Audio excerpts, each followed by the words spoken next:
اور بیٹی ایسی چیز ہے، اللہ اللہ اللہ کیا بات کرتے ہو بیٹی کی، خدا قسم آپ نے معاشرے میں دیکھا ہے، ہم نے بھی دیکھا ہے، جب کوئی معاملہ پتہ چلے کہ میرے باپ میری ماں بیمار ہے، ہم نے اپنی آنکھوں سے وہ بھی دیکھا ہے کہ بیٹی کی پاؤں میں جوتا بھی نہیں ہوتا، تو دوڑی آتی ہے، دوڑی آتی ہے، اور باپ جو نا بیٹا وہ گھر پر دیوار ہے، اس کو برابر میں اس کو پتہ ہی نہیں ہے، ہاں جی، اور بیٹی سر دوڑے ہے، نہ بچوں کا فکر نہ گھر کا فکر ہے۔ دوستو یاد رکھیے گا، مالک بن دینار فرماتے میں شرابی تھا، میں شراب پیتا، میری بیٹی چھوٹی سی تھی، جب میں پیتا میری بیٹی مجھے شراب پکڑ کی بوتل پکڑ لیتی، شراب کی بوتل پکڑ لیتی، کہتے میری بدبختی یہ تھی، میری بیٹی کا انتقال ہو گیا، میں نے ایک دن کیا دیکھا، خواب کے اندر قیامت برپا ہو گئی، قیامت برپا ہو گئی، اعلان ہو گیا مالک بن دینار کے گناہ زیادہ ہیں، نیکیاں کم ہے، فریتو پکڑو اس کو جہنم میں ڈال دو۔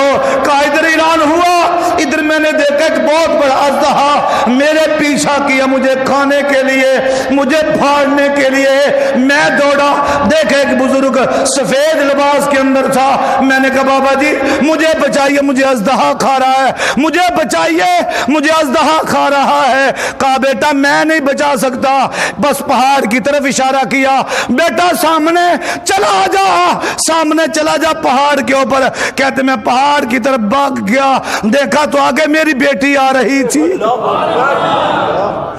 آگے میری بیٹی آ رہی تھی، آگے میری بیٹی تھی، بیٹی دوڑتی میرے گلے لگ گئی، میری گود میں بیٹھ گئی، اژدہا سامنے آ رہا تھا۔ کہا دفع ہو جا، تجھے پتہ نہیں یہ میرا باپ ہے، یہ میرا باپ ہے۔ کہا ابو جی میں نے کتنی دفعہ کہا کہ شراب نہ پیا کرے، شراب نہ پیا کرے۔ کہا بیٹا یہ کیا ہے؟ فرمایا ابا جان یہ اژدہا کیا تھا، یہ تمہارے اعمال ہیں، یہ گناہ زیادہ تھے۔ کہا بیٹا جو بزرگ ملا وہ کون تھا؟ کہا وہ تمہاری نیکیاں تھیں، تمہاری نیکیاں تھیں، یہ تمہارے گناہ ہیں۔ کہا اللہ کی بارگاہ میں بیٹی اب میں کیا کروں؟ بیٹی عرض کرتی ہے مولا مولا تو نے مجھے رحمت بنا کر دنیا میں بھیجا تھا، میں اپنے باپ کی سفارش کرتی ہوں اور دعا بھی کرتی ہوں، مولا میرے باپ سے یہ گناہ کو چھڑا دے، اس سے نجات عطا فرما اور میرے باپ کے گناہوں کو بھی معاف فرما۔ مالک بن دینار کہتے ہیں میری بیٹی جو قبر میں بھی جا چکی تھی، اس کی دعا سے میں نے ایسے توبہ کی، ایسے توبہ کی، پھر وہ مالک بن دینار بن گئے، وہ وقت کے غوث بن گئے، ہاں جی وہ اللہ کے کامل ولی بن گئے۔ یاد رکھو پتہ چلا ہے کہ بیٹی ہی ہے جو تجھے جنت میں لے جائے گی، اور بیٹی کی وجہ تم جہنم ہو جائے گی۔ یاد رکھے بیٹیوں کو بوجھ محسوس نہ کرے، خدا را بیٹی تمہارے لیے کیا ہے؟ رحمت ہے۔ ایسی بیٹی بھی ہے جو قبر میں جا چکی ہو اور باپ کے لیے وہاں سے بھی ہاتھ اٹھائے، اللہ دنیا میں کرم کر دے۔ ارے بیٹی کی وجہ سے مالک بن دینار اللہ کا ولی بن جائے، پھر بیٹیوں پہ آنے پر بوجھ ہو۔ یاد رکھو جن کے چہرے آپ ہاسپٹل میں چلے جائے، اچھا پڑھا لکھا نوجوان ہوگا اور چہرے پر اس کی عجیب سی شکل ہوگی، بھئی کیا ہوا؟ جی بیٹی ہوئی ہے، تعلیم ہے۔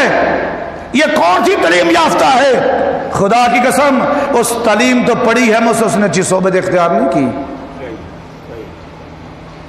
اس ماں کا بھی قصور ہوگا، اگر ماں تو شروع میں کہہ دیتی کہ بیٹا دعا کرنا اللہ تجھے پہلے بیٹی دے، کیوں کہ میرے نبی بیٹی کو دے کر بڑا خوش ہوتا تھا۔ اگر میری ماں تو نے اپنے بیٹوں کے کانوں تک یہ آواز پہنچائی ہوتی، کاش اس کے ہاتھ میں ٹیٹی نہ آتی، رب کا قرآن نہ تھا کھولتا۔ کہا مولا مجھ پر کرم کیا ہے کہ بیٹی دی ہے جو میرے لیے بخشش کی اور نجات کا ذریعہ بن جائے گی۔ ہماری ماؤں کا تربیت کا بھی اس میں فقدان ہے۔ ہمیں اپنے معاشرے میں ایسی بنیاد رکھنی ہوگی جس سے میرے آقا نے بیٹیوں کی عزت کو محفوظ کیا ہے۔ خدا کی قسم بیوی آتی ہے، میرے آقا فرماتے ہیں خدیجہ اگر تو میرا